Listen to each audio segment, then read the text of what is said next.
crazy, crazy world. Talking of which, vaccines. The pressure for mandatory vaccinations is growing and growing all the time, as I've been saying it would for a long time, because that's the agenda, to have enforced vaccinations, indeed enforced medication, which we're also moving towards, let no one forget. And here we have a story. California Medical Board puts top vaccine skeptic on probation. The Medical Board of California, which is just a tyranny. I mean, you know, oh yeah, free California, isn't it great? Well, no, it's not, because it's not free. California is a human laboratory and an area of the world where things are created and developed, whether they're psychological or otherwise, and when they work, having tested them on the population of California, they're then swept across America and then swept across into Europe, Britain, and the world. And people say the American culture is everywhere, but it's not the American culture. It's what has worked on the American people, starting off in California, over and over in California. And then when it's shown to have got the reaction, the response, the outcome that they want, they then just spread this across the rest of the world. So California is actually a tyranny masquerading as a free, quote, progressive state. So there you go. The Medical Board of California placed one of the leading vaccine skeptics on probation after accusing him of gross negligence. Bob Sears, an Orange County pediatrician who wrote the vaccine book, was placed on a 35-month probation, the Los Angeles Times reported. Sears wrote a doctor's note excusing a 2-year-old boy from having to receive any of his childhood vaccinations without first obtaining any medical information about the child, the board said in a court filing reported by the Times. Sears claimed that he listened to the child's mother describe her son's symptoms. The court filing said she claimed her son had lost urinary function and went limp after previous immunizations. Isn't it my job to listen to my patients and believe what the parent says happened to a baby? Isn't that what what all doctors do with their patients? Well, no, it's not. It's just what they should do. Sears wrote that in a Facebook post.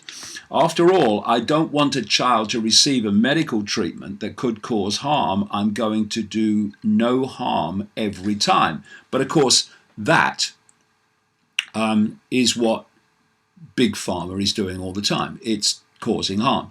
And because it's psychopathic, both in the people that run it and as an entity, it couldn't care less about the effect of its potions and poisons on the population, so long as it gets not just the financial reward that comes from that, which is enormous, massive, colossal, but also the effect on the person. If you can devastate, undermine the immune system, particularly of children, where the immune system's still developing, through these vaccinations, then you're going to open them to problems throughout their life that a active, sharp, powerful immune system would head off and stop. And let's not forget this, body and mind are expressions of each other. And thus, if you can dismantle,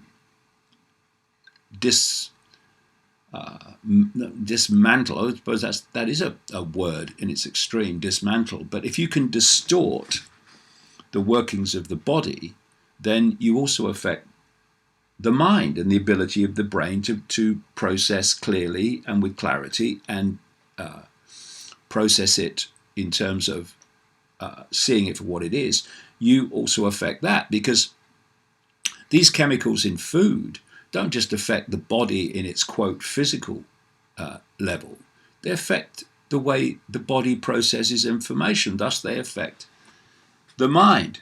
So anyway, this California governor, Jerry Brown, signed a bill in 2015 after an outbreak of measles at Disneyland that implemented a strict vaccination requirement in the state, problem, reaction, solution.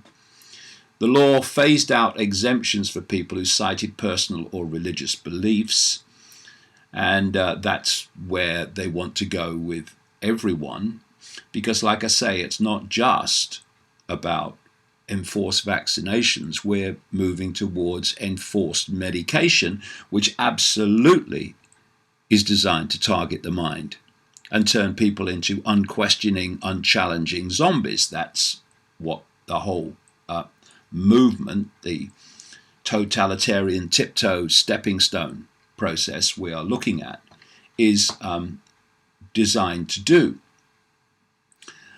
Here's another vaccine story. Been one or two this week, actually.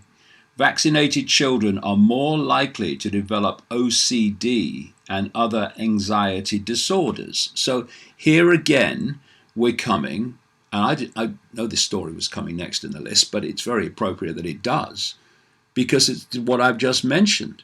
These poisons, toxins, potions are not just affecting the body, they're affecting the mind. And the mind also, of course, processing information. Another form of that is called emotion.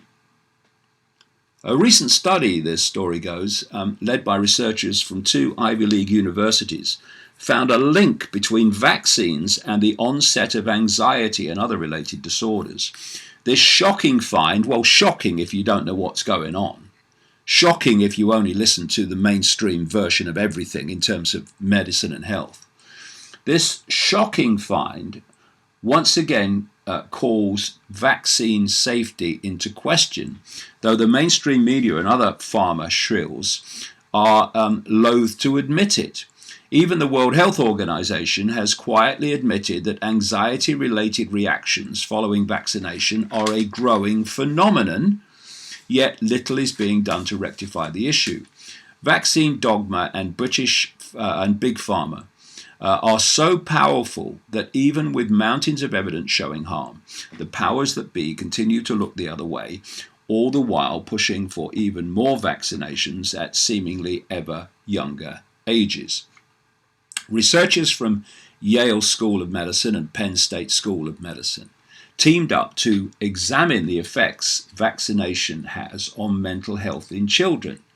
In studies, the scientists looked at the relationships between immunization, neuropsychiatry, and the chances of developing a disorder. Specifically, the team looked at cases of obsessive-compulsive disorder, OCD, anxiety disorders, anorexia nervosa, attention deficit hyperactive disorder, bipolar disorder, chronic tic disorder, and major depressive disorders. What they found was shocking. Vaccinated children were more likely to experience any one of these issues, though the strongest correlation was between vaccination and the onset of anorexia nervosa. The team looked at 5 years' worth of private health insurance data for children between the ages of 6 and 15. They found that young people vaccinated in the previous 3 to 12 months were significantly more likely to be diagnosed with certain neuropsychiatric disorders than their non-vaccinated counterparts. And this is what it's all about. It's about manipulating, rewiring the human psyche. That's what it's really about. And of course, it says here that